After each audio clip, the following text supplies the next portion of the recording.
This week in GTA Online, we are diving right into the action with two vehicles available for $0. One of them shines with top-notch traction and cornering, and it's going to be more ideal for those high-speed type scenarios. And then the other vehicle is a little bit more vintage, but honestly just as exciting because of its high top speed, as well as the demand it has for skilled handling, because it's got a pretty sensitive steering profile and it also has limited traction, but it's not bad, it's just really fun. And so today on the show, we're going to test these two vehicles on the track, review their performance as well as customization options, and overall showcase them in a comprehensive format to see if they're worth acquiring and driving or not. And so starting off with our first of two vehicles this week, we have the Pfister Growler, which is this week's Diamond Casino and Resort Podium vehicle. This car is available on Legendary Motorsport for $1.627 million, but has a trade price of $1.220 million. It launched as part of the Los Santos Tuners DLC update, and the Growler is known for its outstanding traction and cornering abilities.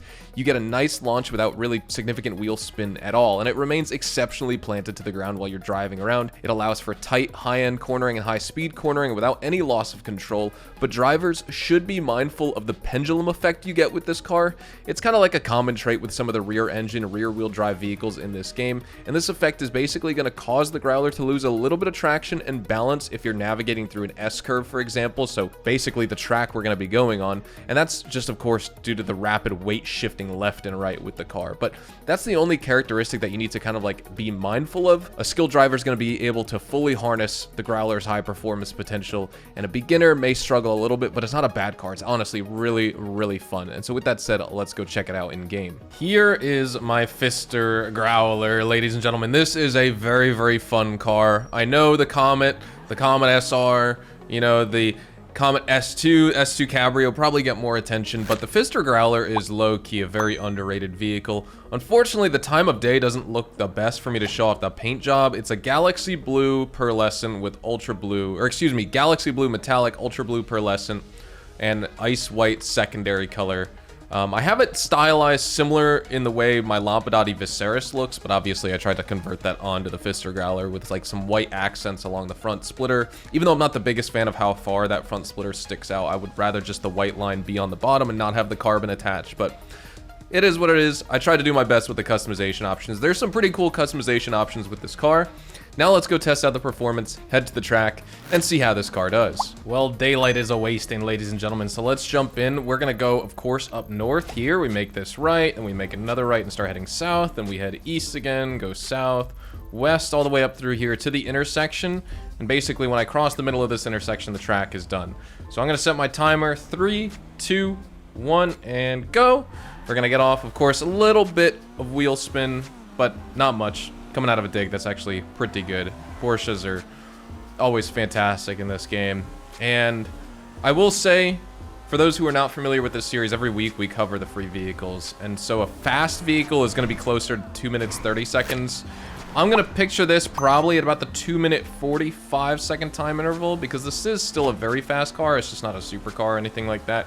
You know, it's not a Benefactor Krieger, it's not a Progen Emrys, which are going to get sub 230, but this car should still be pretty good. Normal cars, 245 to 3, and anything below 3 is either going to be, you know, just a vehicle that's meant to be very slow, it's not meant to be super fast, or of course just a slow vehicle overall. And I like to do this without cuts. You know, if I'm saying stuttering, whatever the case is. This type of video, I just like to not do any cuts so you can see the raw first impressions of performance with these types of cars that we review. And so far, the Pfister Growler is just absolutely amazing. I love the customization options like that this car has, like I was talking about earlier when I was at the mechanic, and also just in general, the performance of this car is fantastic. This section of the track, no matter what car you use, is going to aggravate the stability and the handling just because the weight is shifting back and forth. And this S-curve coming up, when you kind of go over the hill and then you start banking left and start going downhill, you have to slow down, because no matter what car, even if it's like the Krieger, you take that in a Krieger, that corner in a Krieger, and you're going up over hill and you start going down, so your tires just have no traction. But this car handled it perfectly. And overall, we're making good time. 1 minute 42 seconds on the clock. I feel like I could be a little bit faster driving this car, but for me, haven't not been driving it in a while. It feels very good to drive. The Comet S2 definitely feels like it's going to be a little bit faster around a track, But overall, this car has very similar handling characteristics. Like, this is just, it's almost like the baby brother of the Comet S2, you know? I forget if this is the Cayman or the Boxster IRL, but either way, they're pretty similar.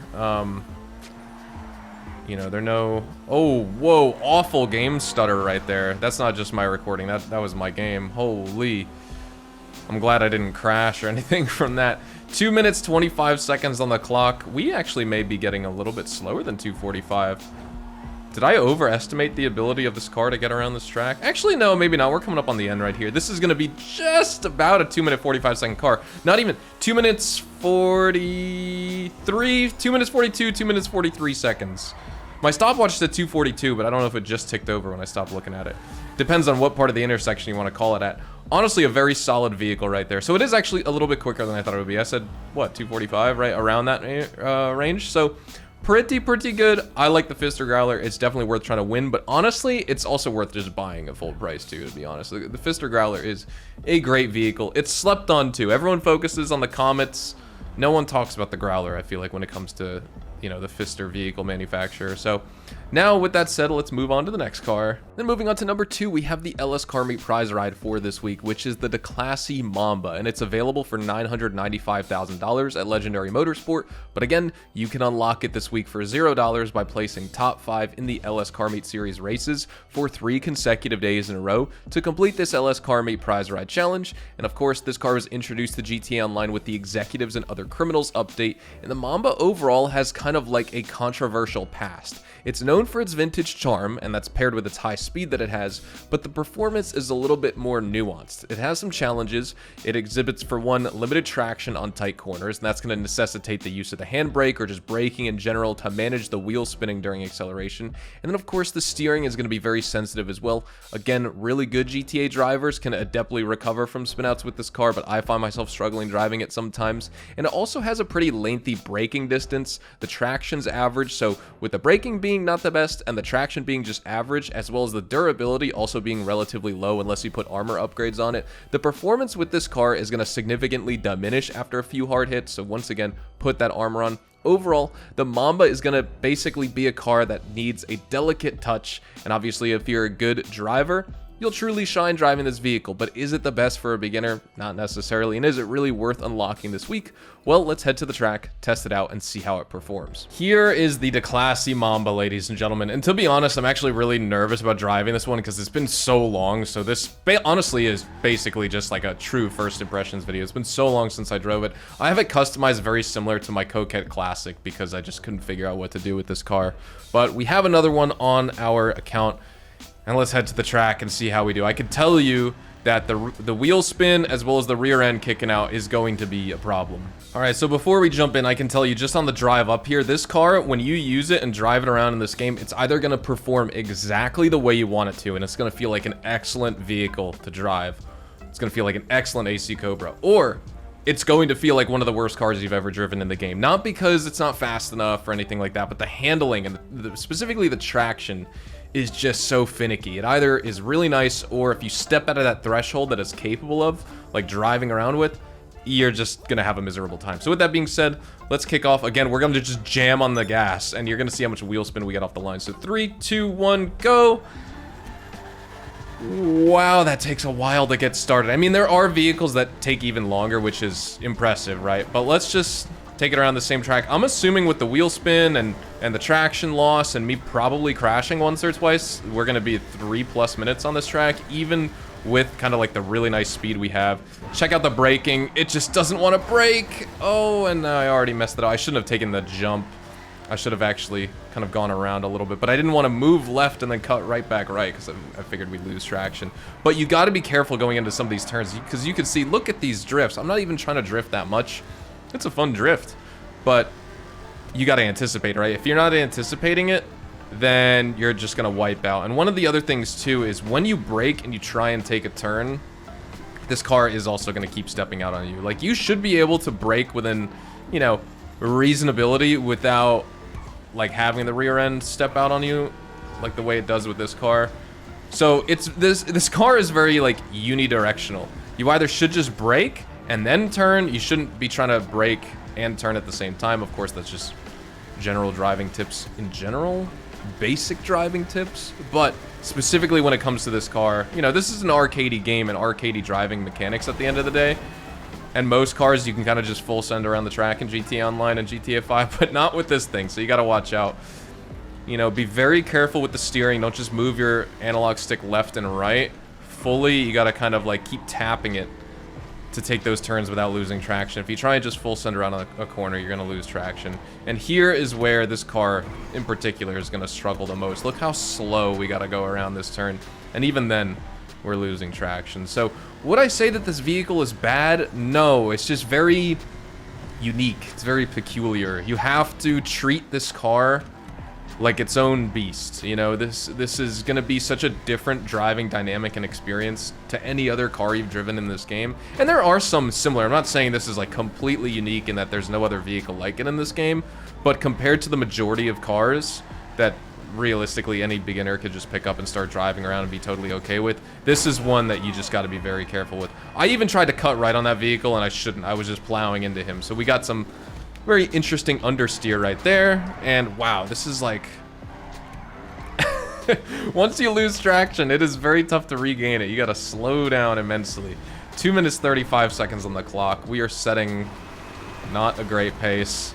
Oh my god, I mean, we'll actually do okay. I still think, are we going to be sub 3 minutes?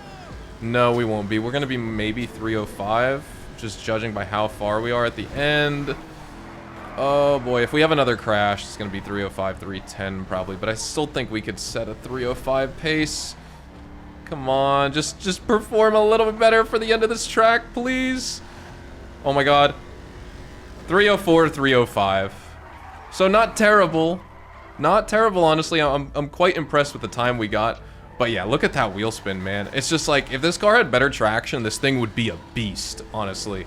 But because it doesn't have the traction, I mean, I guess that's Rockstar's balance for it, right? It's a fun car, and of course, if you can win it at the LS Car Meet and just unlock it through the prize ride challenge, it's worth it. Would I say it's worth the $1 million full price MSRP value getting it off a Legendary Motorsport? Jesus, I can't even talk today. I'm slurring my words. I'm not drunk, I promise.